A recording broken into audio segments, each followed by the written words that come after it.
Welcome the Lord's chosen. When too many eyes follow one soul, it's never curiosity, it's coordination. They call it paranoia until it happens to them. Then suddenly, every flickering streetlight feels personal. Every whisper sounds rehearsed. But what if it's not imagination?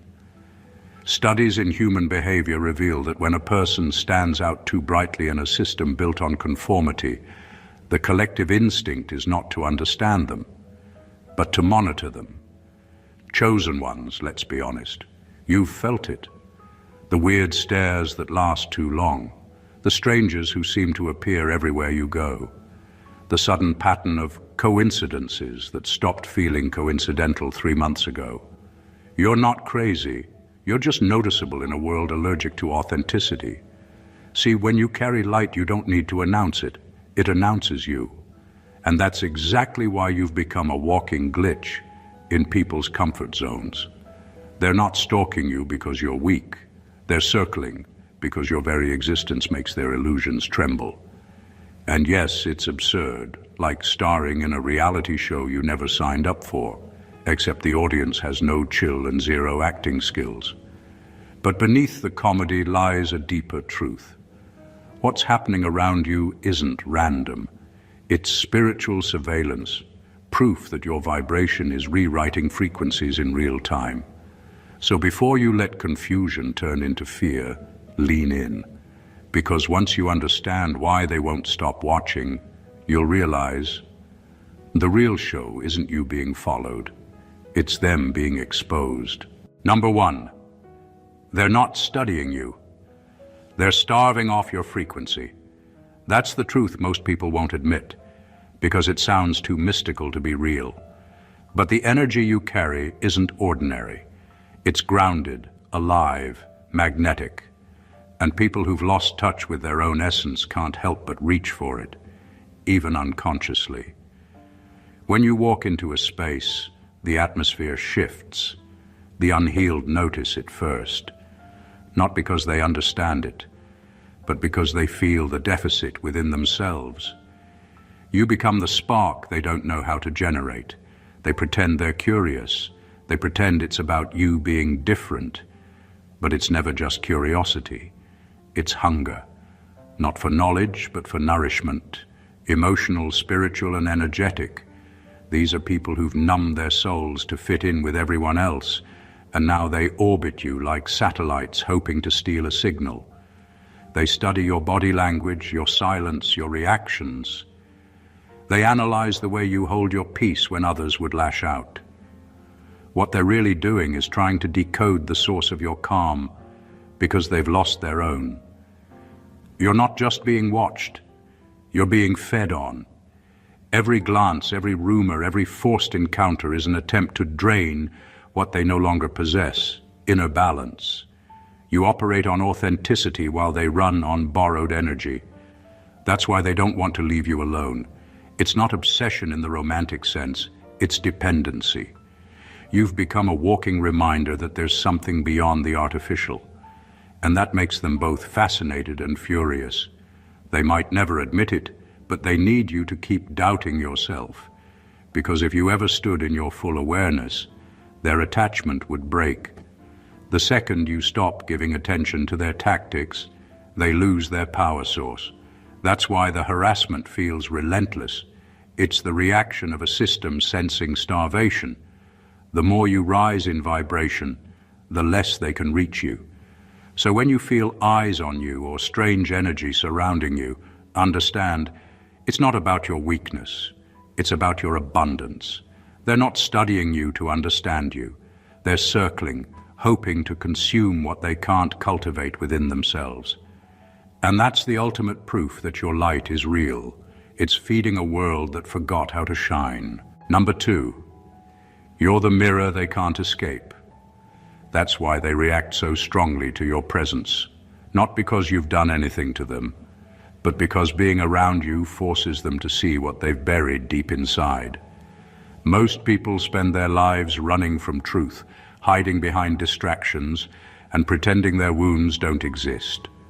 Then you show up, carrying energy that's clean, self-aware, and unbothered, and suddenly their masks start to crack. You don't expose them with words. Your energy does it naturally. Your clarity threatens their confusion. Your peace irritates their chaos.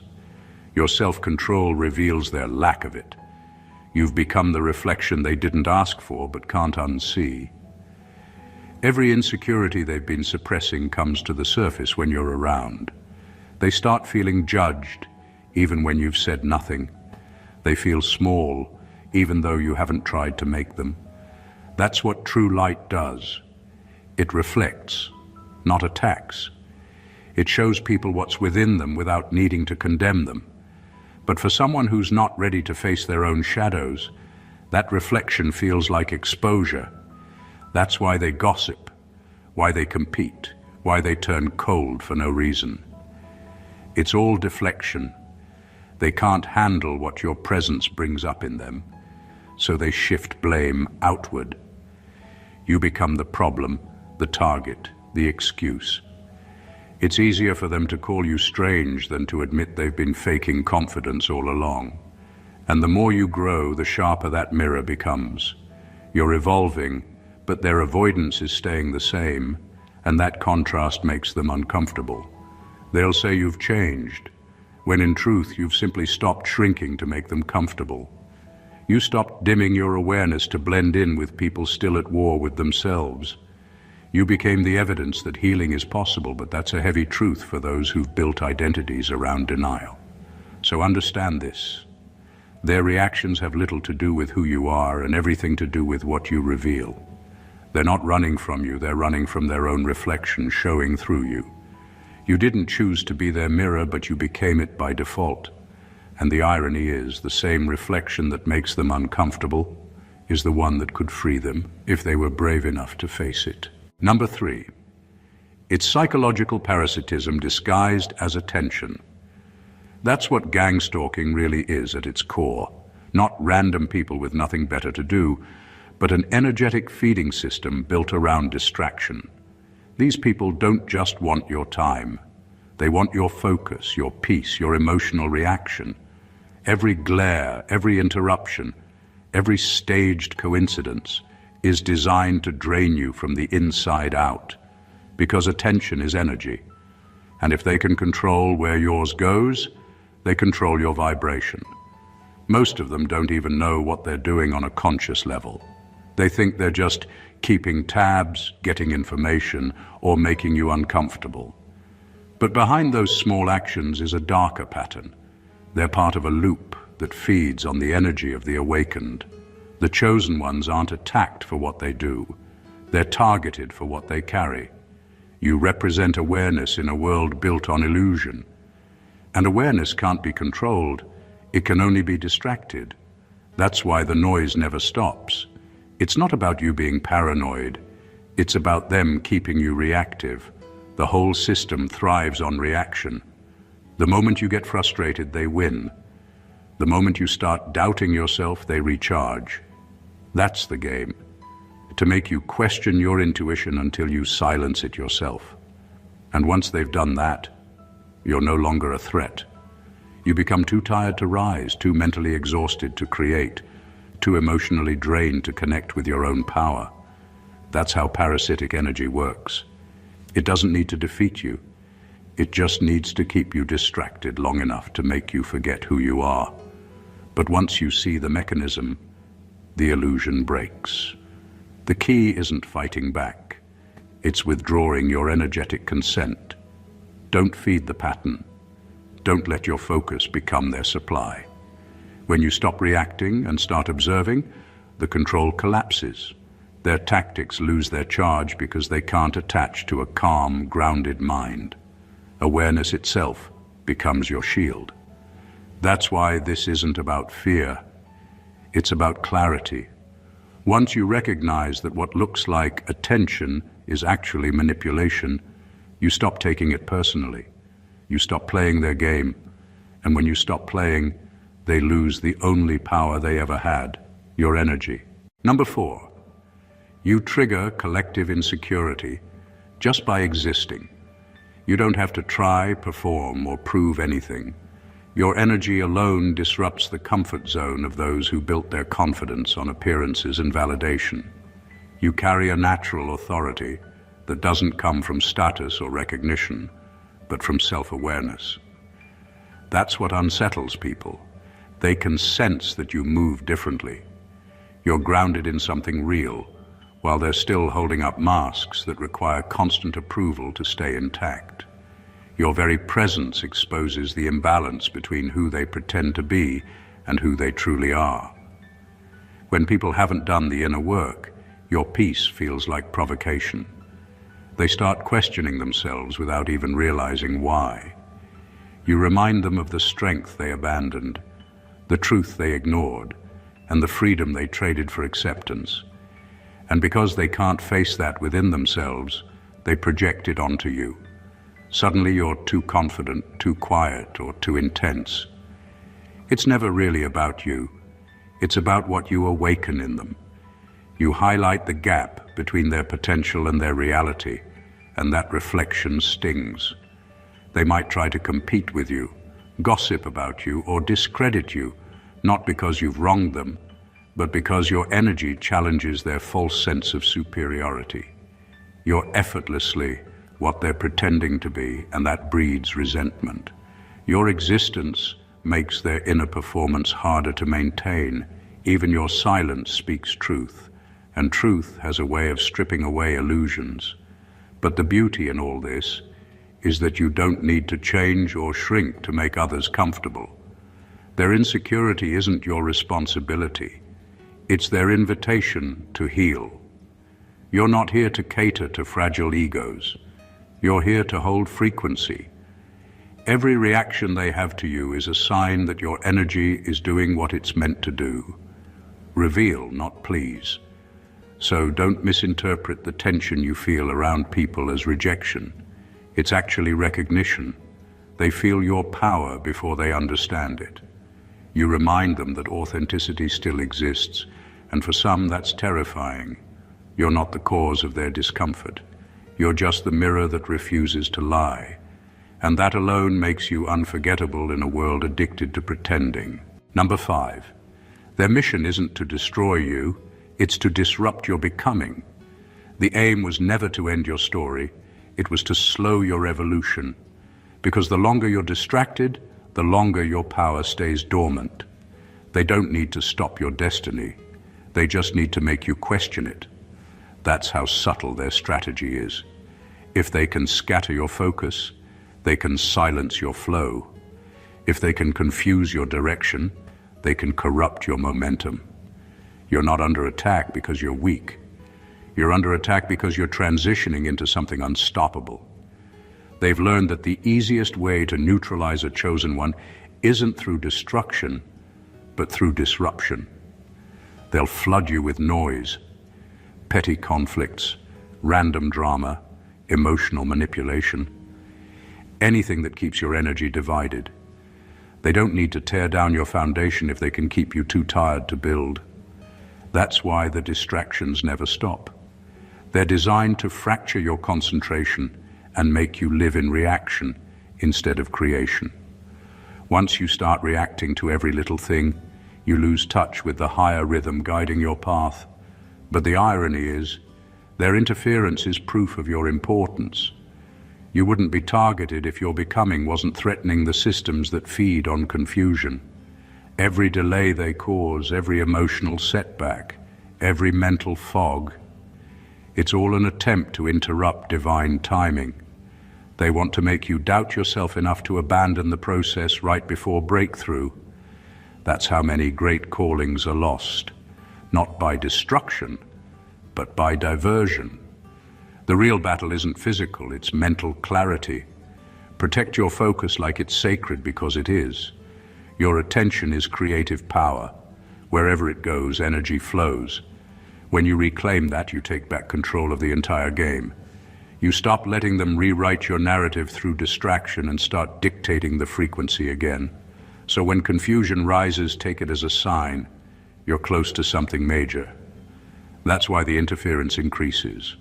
They can't stop your light, but they'll do everything to dim your direction. The mission was never to destroy you. It was always to delay the version of you that's destined to lead. Don't give them that satisfaction. Keep becoming. Number 6.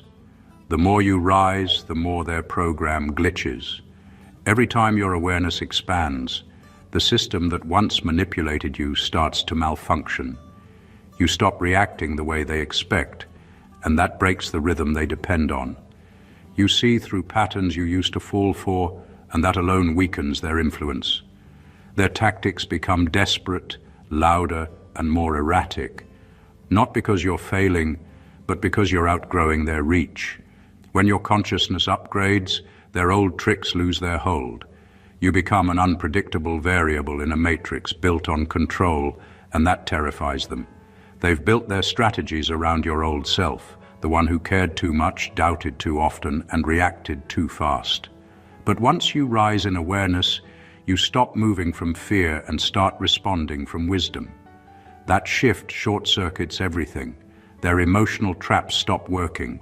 Their gossip loses impact. Their attempts to provoke you fall flat. You no longer provide the energetic response they were feeding on. They're forced to face a truth they can't handle. You've become self-governing. What's really happening is that you're stepping out of their jurisdiction.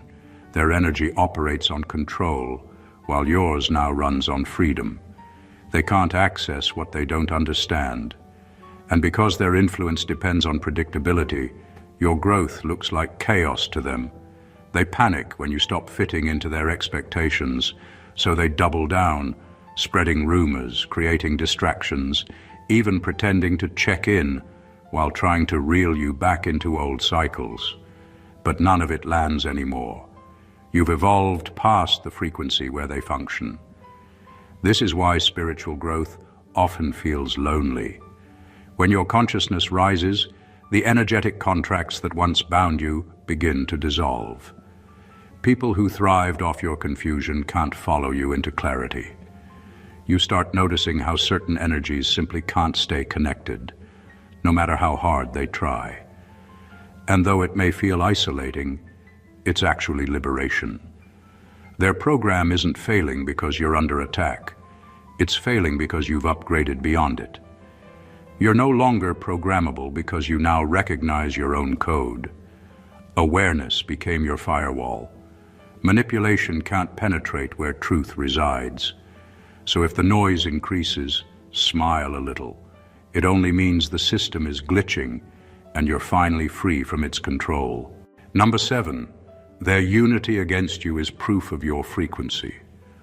Ordinary energy doesn't make people gather in secret or move in sync without reason, but light does. When you carry a vibration powerful enough to shift energy around you, it doesn't just draw attention. It triggers alignment in those who fear change. They sense your frequency before they understand it, and because they can't control it, they try to contain it. Their alliance isn't born out of genuine connection with each other. It's born out of shared discomfort toward you. That's how darkness operates. It unites through resistance, not purpose. You're not the villain they've painted you as. You're simply the vibration that exposes what's been dormant in them. Your growth shines a light on every corner where stagnation hides, and when people are not ready to evolve, they band together to defend their limitations. You becoming brighter makes them feel dimmer, so they form a chorus of opposition to drown out the sound of their own inadequacy. The irony is, most of them wouldn't even get along under normal circumstances, but against you, they suddenly find harmony.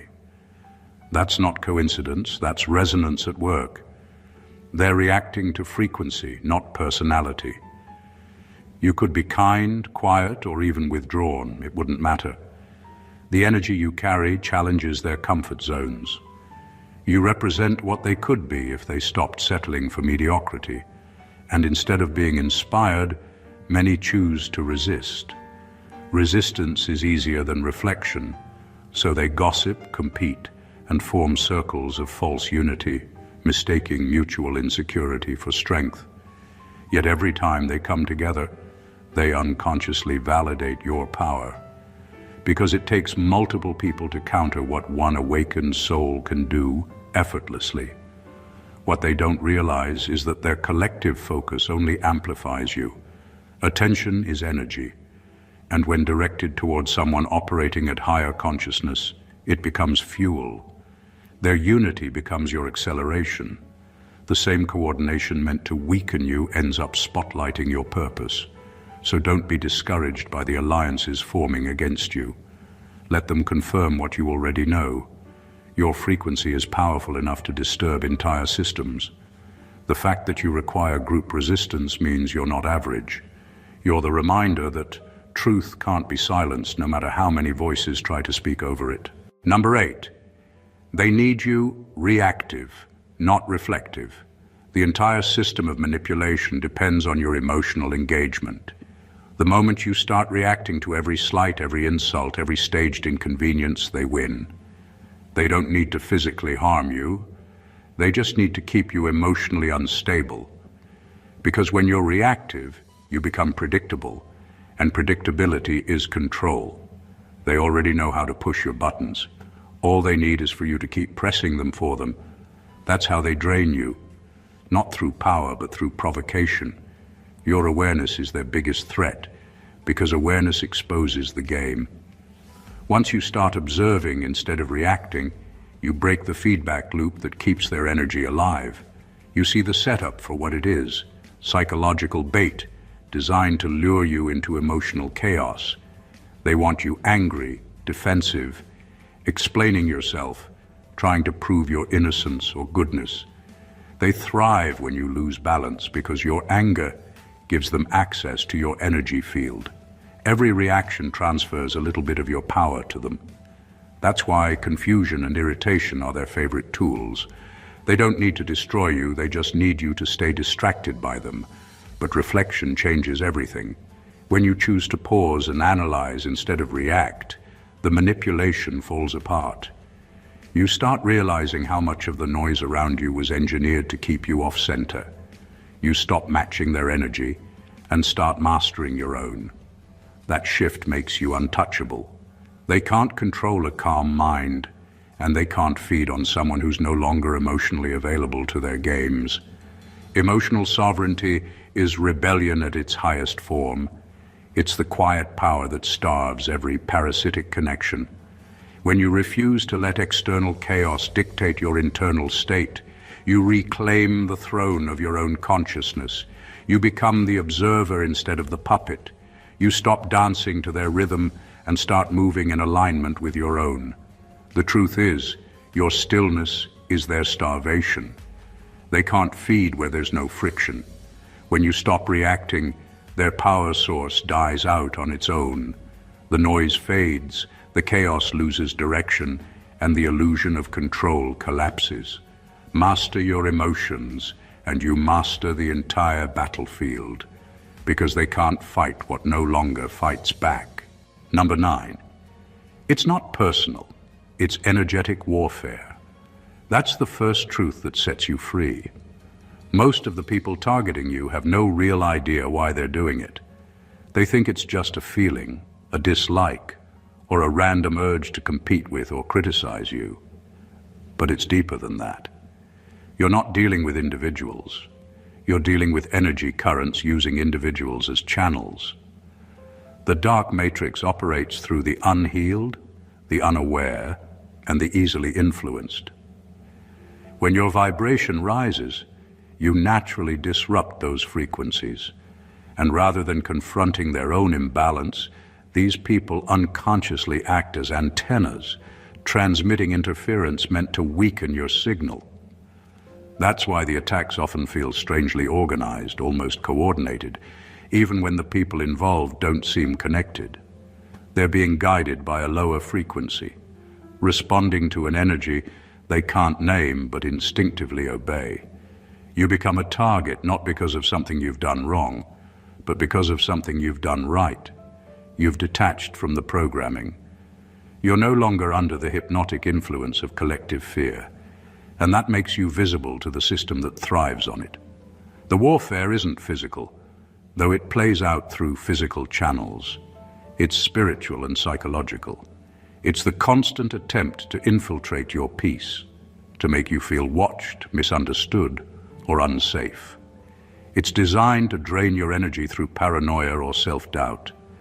But the irony is, the more they target you, the more proof you get that your frequency is real. Because nothing attacks what isn't powerful. The interference is confirmation that your light has reached a bandwidth that the old system can't handle. When you understand this, you stop taking things personally. You stop wasting energy wondering why certain people turned against you, why sudden misunderstandings keep happening, or why strangers project hostility without reason. It's not about them as individuals. It's about the vibration working through them. Once you rise high enough, you begin to see that they're just pawns in a much larger energetic game, one that's been going on long before you ever noticed it. So instead of fighting the vessels, focus on maintaining your frequency. That's how you win. You stay grounded, stay aware, and stay sovereign. Because the moment you remember it's not personal, the war stops reaching you. You rise above its frequency entirely. Number 10, your isolation is strategic, not punishment. It's the divine pause that protects your transformation. You're not being left behind, you're being set apart. When people suddenly disappear, connections fade, or your environment feels painfully quiet, it's not rejection, it's divine reorganization. The Creator removes you from circles that can't handle the vibration of who you're becoming. Because if you stayed surrounded by the same noise, you'd never hear your next instruction. They want you to see the silence as failure, to believe you've been forgotten, but that's the lie. The truth is, you're in insulation, not abandonment. It's divine quarantine. You're being shielded from the influence of people who would distort your growth out of envy, fear, or misunderstanding. Some people can't help but project their limitations onto you, and that projection is a form of interference. So God isolates you to protect your frequency while you recalibrate. It's the unseen mercy that ensures your awakening can't be hijacked mid-process. During isolation, everything that's not real begins to fall away. Fake support, shallow friendships, even outdated versions of yourself. You start to see who was truly aligned and who was simply attached. It hurts, but it's necessary. Your next chapter requires a level of clarity that can't coexist with codependency or emotional clutter. You're being stripped of distractions so that your discernment can sharpen. The quiet is where you remember your own voice. It's where you begin to understand that solitude isn't emptiness. It's expansion. When you stop filling the silence with noise, you start hearing divine instruction. And that's exactly what the enemy fears most. A chosen one who can think, hear, and move with spiritual precision. That's why isolation feels like a trap when it's actually a fortress. So don't rush your way out of it. Don't try to reconnect with what fell away just to feel normal again. You're not meant to go back. You're meant to grow beyond. This phase isn't punishment. It's preparation. You're being refined for elevation. The separation you're experiencing now is making space for alignment later. Once the process is complete, the right people, the right doors, and the right timing will meet you where your energy truly belongs. Number 11, you're the frequency they were warned about. Long before you even knew who you were, the system already had protocols in place for people like you. The uncontainable ones, the free thinkers, the souls who couldn't be hypnotized by fear, flattery, or authority. From childhood, you probably noticed how people were subtly conditioned to distrust anyone who questioned the script, anyone who didn't move according to the crowd. That's because the system can't function if too many start thinking independently, and you, by design, were born to expose that flaw. You're the glitch in a network built on obedience. They've spent lifetimes programming society to reject its own intuition. Schools teach compliance, religion teaches guilt, media teaches dependence, Everything is structured to make people seek validation instead of truth. But you slipped through. You didn't absorb the programming the way they expected. While others learned to blend in, you learned to observe. You saw patterns that didn't make sense, rules that benefited the few, and silence that protected the corrupt. That awareness alone made you a threat. Not because you're dangerous, but because you're awake. When someone like you shows up, the system senses it instantly. People start responding to you differently, not because they understand you, but because your presence disturbs their comfort zone. You represent freedom they've been taught to fear. They've been told that independence equals rebellion, that questioning authority equals arrogance, that following your own inner compass means you're lost. It's all inversion, truth flipped upside down. You're not lost, you're liberated. You're not rebellious, you're real. That's why the resistance comes. You trigger dormant awareness in others, and that awareness threatens the control grid. Your existence alone acts as a signal, disrupting the frequency that keeps most people asleep. You don't even have to speak. Your energy communicates what words can't, and the system responds like it's under attack. Because in a sense, it is. Every time you choose authenticity over conformity, you send out a ripple that weakens their structure. You were never meant to fit in. You were meant to awaken. You are the variable they can't predict, the energy they can't contain, the consciousness they can't rewrite. You're the frequency they were warned about, because your very being proves that the programming isn't absolute. Number 12. Their mockery is a form of worship. They'll never admit it, but their constant need to talk about you, imitate you, and question your every move is proof that your presence occupies more space in their mind than they'd ever like to confess. They call it ridicule to hide the obsession. They pretend it's criticism to disguise their fascination. But deep down, they know they're feeding off your energy, because what you carry is magnetic. People don't invest that much attention in what they truly despise. They only obsess over what they secretly admire, but can't embody. When they mock you, they're performing a ritual of recognition. Their words are a strange kind of acknowledgement that they can't escape your frequency. They orbit you like moths circling a flame, not because they want to destroy it, but because they can't look away. You represent something they once wanted to become before fear and conformity took over. Your courage exposes their timidity. Your authenticity makes their performance look fragile. So they do what the unhealed always do. They laugh, they gossip, they imitate. It's their defense mechanism against feeling small in your light. That's why their imitation often feels eerie. They copy your tone, your ideas, even your style, yet still try to distance themselves from you publicly. That spiritual contradiction in motion, the unconscious homage of those who pretend superiority while feeding on what they envy. Mockery is their way of lowering your power in their minds, because admitting the truth that they're inspired by you would bruise their ego. It's easier for them to disguise admiration as insult. But here's the irony. Every time they speak your name, they amplify your energy. Every time they mimic your mannerisms or repeat your ideas, they become an instrument of your influence. They turn into unwilling channels for your frequency. What they meant as disrespect becomes distribution. The energy they intended to diminish you with ends up magnifying your reach. So don't internalize their laughter. Let them talk. Let them imitate. Let them orbit. Their mockery isn't proof of your weakness. It's proof of your impact. The louder they get, the clearer it becomes that you're the reference point they secretly measure themselves against. Their ridicule is worship in disguise, and you're the altar they keep returning to. Number 13. You're living proof that darkness can't extinguish frequency. If the attacks, rumors, or manipulations had the power they hoped for, you'd have collapsed by now.